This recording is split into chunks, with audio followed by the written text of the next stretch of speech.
तो यश ने मेरे से पूछा था find the product of 2a plus 1 bracket 3ab plus 8।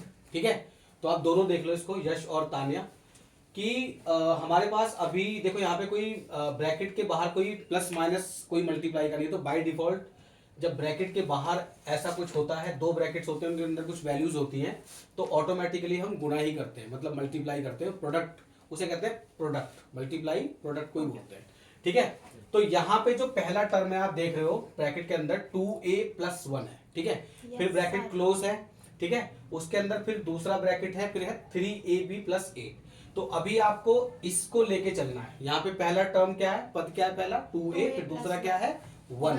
ठीक है, तो आप इससे बोलो कि ये जो 2a है यहाँ पे घूमे, पहले इससे गुना हो जाए, फिर जो भी प्लस माइनस लगाना है फिर इससे गुना हो जाए, फिर ऐसे ही आपको 1 से बोलना है कि फिर जाके इससे गुना हो जाए, फिर ये भी इससे गुना हो जाए। ठीक है, ऐसे केसेस में, ऐसे सिचुएशन में हम ऐसे इसको सॉल्व करते हैं। देखो अब क्या करेंगे, इक्वल टू का निशान लगाएंगे हम और क्या करेंगे, 2a को 3ab से मल्टीप्लाई कर देंगे। तो जो इनका जो कोएफिशिएंट्स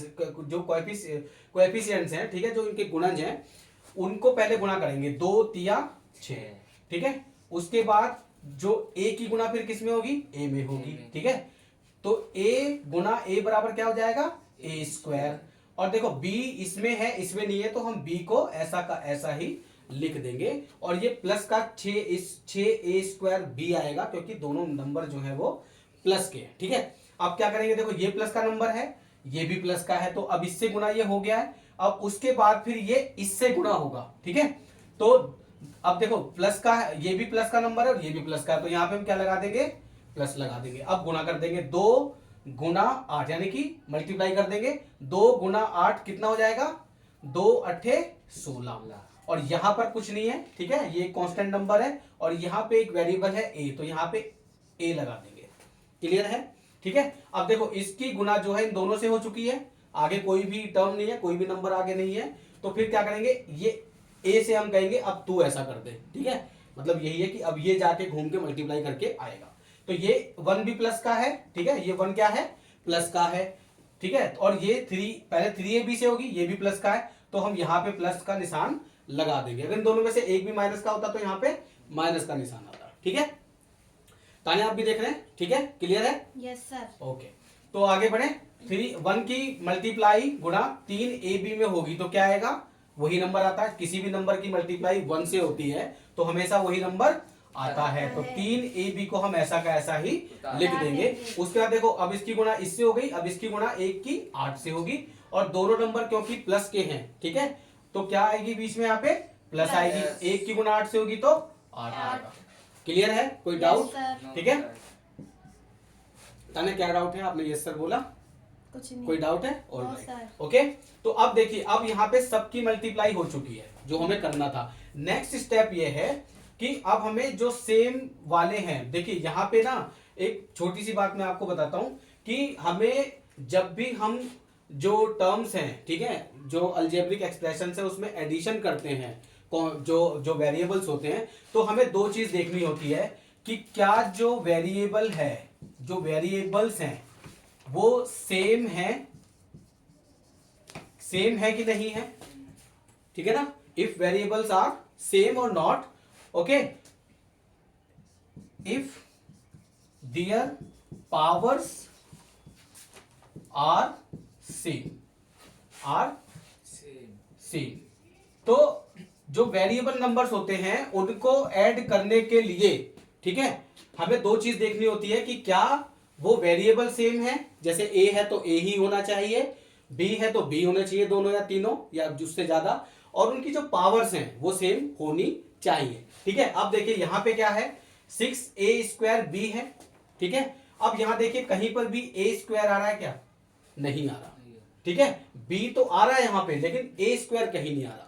ठीक है, तो हम क्या करेंगे, इसको भी आप चाहो तो नोट कर सकते हो, दो कंडीशन है ये वेरिएबल्स को प्लस माइनस करने की। ठीक है, मल्टीप्लाई में पावर्स जुड़ जाती हैं और कोएफिशिएंट्स की, जो कोएफिशिएंट्स होते हैं उनकी मल्टीप्लाई होती है, यानी कि जो गुणज होता है उनकी मल्टीप्लाई होती है। ठीक है, जैसे यहां पर हुई थी, देखिए हुई थी यहाँ पे 2 तिया 6, 2 और 3 की मल्टीप्लाई हुई थी और यहाँ पे a और a स्क्वायर में पावर जुड़ गई थी, तो ठीक है, a और a की पावर गुणा में क्या आया था, a स्क्वायर आया था, यहाँ पे पावर जुड़ गई थी, राइट। तो इस तरह से हम इसको करते हैं। अब आगे इसको सॉल्व कैसे करेंगे, क्योंकि यहाँ पे a स्क्वायर b है और a स्क्वायर कहीं भी नहीं है, तो हम इसको ऐसा का ऐसा ही उतार लिखेंगे, राइट, क्लियर है। Yes, sir. अब क्या है, 16a यानी कि 16a।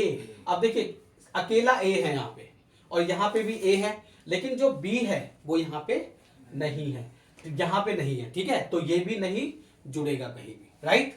अब क्या करेंगे हम, 16a को, इस वाले 16a को 16a को ऐसा का ऐसा ही लिख लेंगे। देखिए मैं यहाँ पे आपको एक क्लियर करके बता दूं बात कि a प्लस ए बी का मतलब ये नहीं होगा कि 2a हो जाएगा और b हो जाएगा, ठीक है। इसका मतलब हमें इसको ऐसे ही लिखना पड़ेगा जोड़ने के लिए, ठीक है, क्योंकि यहाँ पे b नहीं है।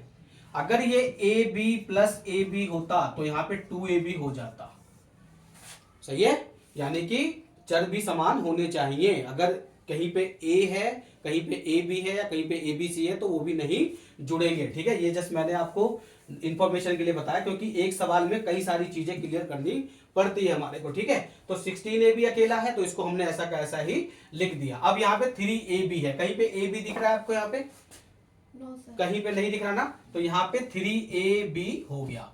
अब देखिए यहाँ पे प्लस है, ठीक है, तो ये देखिए यहाँ पे 8 जो है वो अकेला है, ठीक है। यहाँ तक क्लियर है आपको, Yes, sir. ठीक है।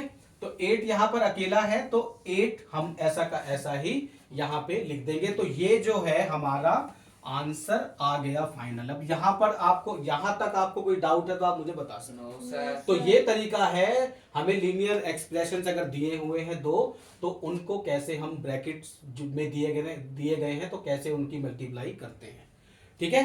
तो अब मैं आपको क्वेश्चंस दूंगा आपकी नोटबुक्स पे, तो आप ऐसे ही क्वेश्चंस को और इवन थोड़े से और जो है नेक्स्ट लेवल के क्वेश्चंस भी हम सॉल्व करेंगे, ठीक है। तो इसमें आपको कोई डाउट नहीं है ना, No, sir. चलिए ठीक है फिर, ठीक है, मैं आपको क्वेश्चन देता हूँ, आप करिएगा।